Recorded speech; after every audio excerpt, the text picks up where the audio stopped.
So నీ రిప్లేస్మెంట్స్లో చాలా మటుకు కంప్లైంట్స్ ఉంటాయి, లైక్ మాకు తగ్గలేదు అనేవాళ్ళు కొంతమంది ఉంటే, అరే ఇమీడియట్గా మేము చేయించుకున్నాం మాకు తగ్గిపోయింది, ఇలా 2 different వర్షన్స్ కనిపిస్తూ ఉంటాయి.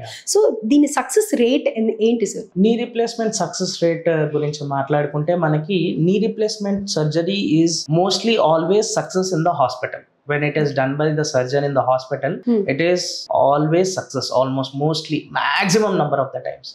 బట్ నీ రీప్లేస్మెంట్ సర్జరీలో అసలైన సక్సెస్ అనేది పేషెంట్ ఫిజియోథెరపీ బట్టే ఉంటుంది. వాళ్ళు పోస్ట్ ఆఫ్ రీహాబిలిటేషన్ ఎంత బాగా వాళ్ళు కేర్ తీసుకొని, ఎంత బాగా వాళ్ళు ఎక్సర్సైజ్ చేసి, ఎంత బాగా ఫిజియోథెరపిస్ట్ చెప్పే వాళ్ళది ఫాలో అవుతుందో దాన్ని బట్టి అసలైన సక్సెస్ రేట్.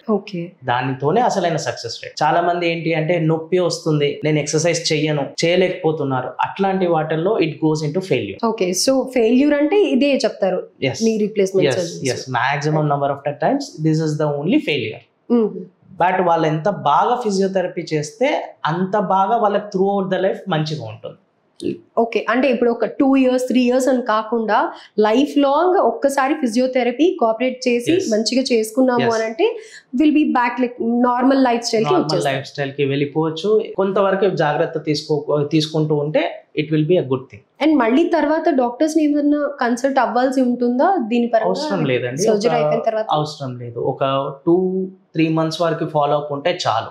దాని తర్వాత లేదు, వాళ్ళు సొంతంగా వచ్చి ఫాలో అప్ చేసుకుంటాం, ఒకసారి చూయించుకుంటాం, ఎంతకైనా మంచిది అంటే అది వాళ్ళ ఇష్టం. ఇస్ ఇట్ నీడెడ్ లైక్ మళ్ళీ ఒక్కసారి అలా చూయించుకోవడం? Not needed, but regular follow up is a good thing. ఏంటి అంటే ఒక 6 months, ఇప్పుడు 3 months అయిపోయింది, దాని తర్వాత 6 months ఒకసారి వచ్చి చూయించుకుంటే ఇట్స్ అ గుడ్ థింగ్.